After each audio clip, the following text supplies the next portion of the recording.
What's up, everyone? Directionality back with another microphone review. Tonor just sent me their brand new microphone. This is the TD510 dynamic broadcast style microphone by Tonor. They're kind of going for that warm, dark, broadcasty sound, and this is definitely a warm and dark sounding microphone. This is a dynamic microphone. It's XLR and USB, so you can plug it right into the PC with a USB, or you can plug it into your audio interface with an XLR cable. So you got the best of both worlds right there. It does come with a USB cable and a XLR cable in the box, and we'll get into the specs later in the video, but we'll talk more about that stuff in a minute. Now, I find that being just a little over a hand length away from this microphone seems to give me the best sound quality. It sounds to be the most balanced. And if you want to get a little further away, it does give you a little bit more natural sound, but you're probably going to want to turn up the gain a little bit to make up for that. And we currently do have this on XLR mode right now. Now, this is what the microphone sounds like when you're really close to it. It gets extremely dark, extremely warm, but I think when you back off of it and get a hand length away or so, you get a much nicer, more well-rounded sound out of the microphone. If you're interested in picking one of these up, I'm going to put a link in the video's description as to where you can get one of these, and I'll put it in the pinned comment as well. So we're currently using this on XLR. In a minute, we'll plug it in on the USB and see how she sounds on USB. But first, we're going to do some tests. So the first thing we're going to try is keyboards. If I start clacking on my keyboard, how much of that is that picking up? So we're on a semi-loud mechanical keyboard, and you should be able to hear those keys typing right now. We don't have any audio editing whatsoever. There's no EQ, no noise gates, no nothing. So you're just getting to hear the microphone the way it is. Let's test for pulsive. So Peter Piper picked a peck of peppers. Peter Piper picked a peck of peppers.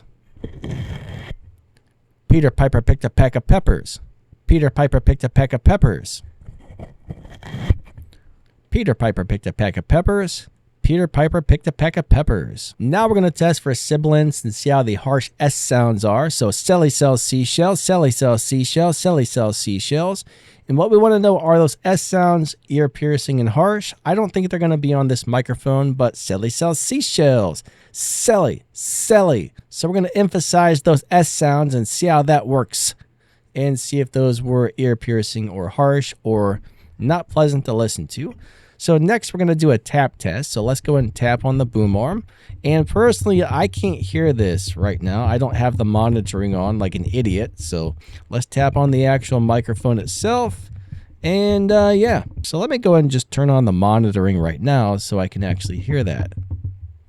But what you want to listen for is like a resonance. I mean, when you're tapping stuff, you're definitely going to hear some taps and some noise.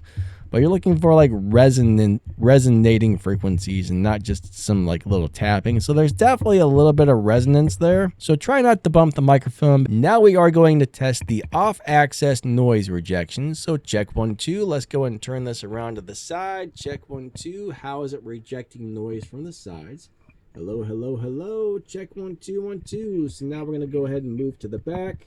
And let's go ahead and bring it back around. So that's pretty much how this microphone does for off-axis noise rejection. And now we got to readjust the whole boom arm and everything else. Oh my gosh, it's all messed up. So let's go ahead and test the proximity effect on this. So I do notice the closer we get, the darker, the warmer, the more bassy this microphone sounds. And that's not really a sound that I care for, right? I don't like the sound of this, but when you move back a little bit, I think this microphone sounds a lot better and a lot more natural. So let's go ahead and move it back even more. Let's get it maybe like a good hang 10 away. So I'm going to have to crank the gain a little bit.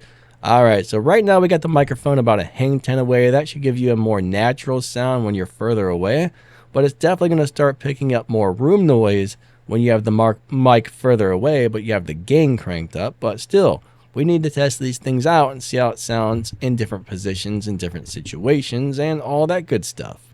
All right, so now we're back to where I feel is the optimal level, or optimal distance, I should say, just about a hand length away. That's pretty much perfect right there, something just like that. And yeah, it seems to be a pretty cool microphone for around 50 bucks. All right, let's go and do a quick singing test. Woke up to the sound of pouring rain.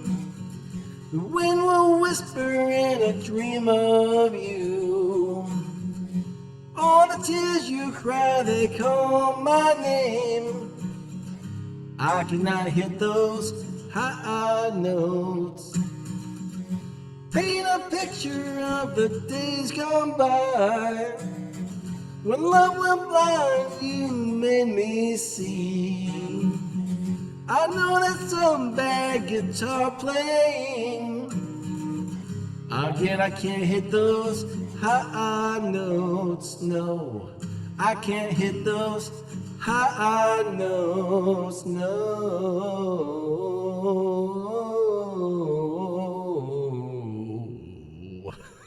Oh, God.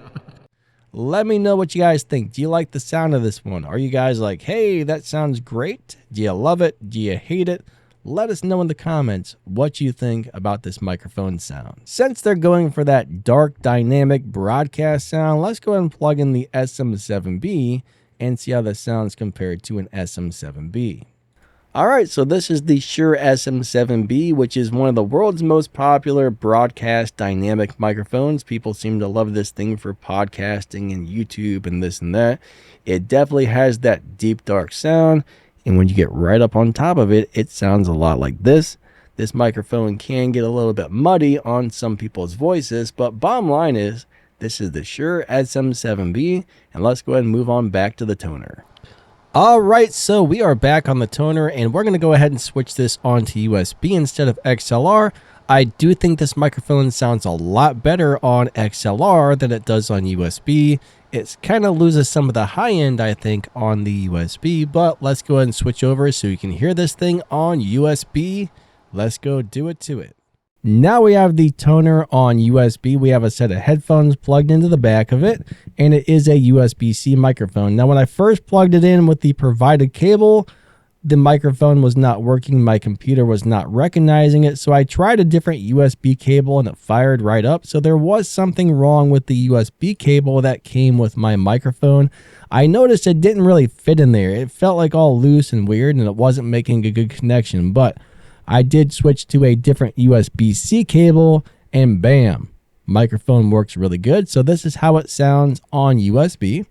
I'm not sure how different this sounds than what it did when it was on XLR, but this is USB, and I can hear myself through the headphones, and any sound that plays over my computer should probably come through the headphones as well. Yep, I just did a test. I played some music and I could hear it through the headphones, so perfect. It does have zero latency monitoring, meaning I'm hearing myself in real time. There's no slapback delay or anything. You hear yourself as you speak, and that's a really good thing. So it does have zero latency monitoring, which is awesome. So anyways, this is the way the microphone sounds on USB. In the box, you get an XLR cable, you get a USB cable, and you get a little instruction booklet right here. The instruction manual did not have a frequency response graph or any specs, so I'll see if I can dig some of those up, and if I can, I'll put them in the video's description. So if I go over to the Amazon site, it says this has noise reduction, premium sound quality, and zero latency monitoring, a warm and balanced vocal tone. It's got a pop filter and solid metal build.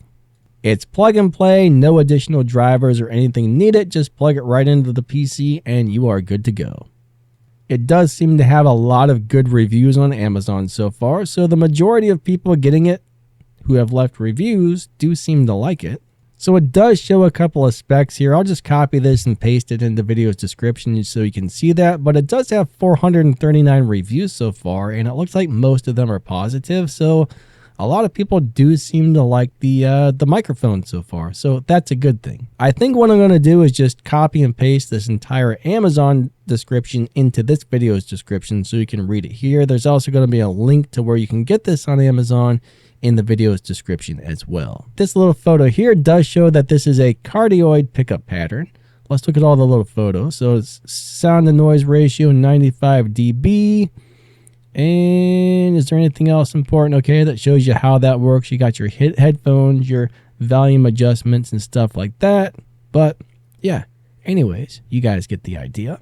All right, so this microphone does have a mute button. We're going to go ahead and test that out right now. So 3, 2, 1. It's probably going to make a little bit of noise when you hit the mute button. That's just kind of what happens. But overall, Seems like an okay microphone for 50 bucks. Let's go and take the foam windscreen off for the rest of the video to see if it sounds any different, but the overall build quality seems really good as far as the microphone body itself. It's got a nice little pop filter. I don't know what the quality of the electronics or the capsule inside is, but the build quality that we can see actually seems extremely good. Now we're looking at a microphone that costs roughly $50. So if you like the sound of this, it might be something to look at. If you like that darker, warmer sound, hey, $50 for a microphone is pretty darn cheap. So if you're looking for that darker, warmer sound and you only want to spend around 50 bucks, this is definitely an okay choice. I mean, everybody's voice is different. Everybody's room acoustics are different. So every microphone is going to sound different for every person depending on their room and their voice. So that's just always something to keep in mind. If you would rather have a brighter microphone, there are some other options around there in the $50 to $80 price range, but so if you like the way this one sounds, check out the link in the pinned comment and the video's description. Don't forget to smash that like button and subscribe, and I think that's going to wrap the video up. Thank you guys so much for watching. You guys are super awesome and super amazing, and we will catch you next time. Lightning out. See ya.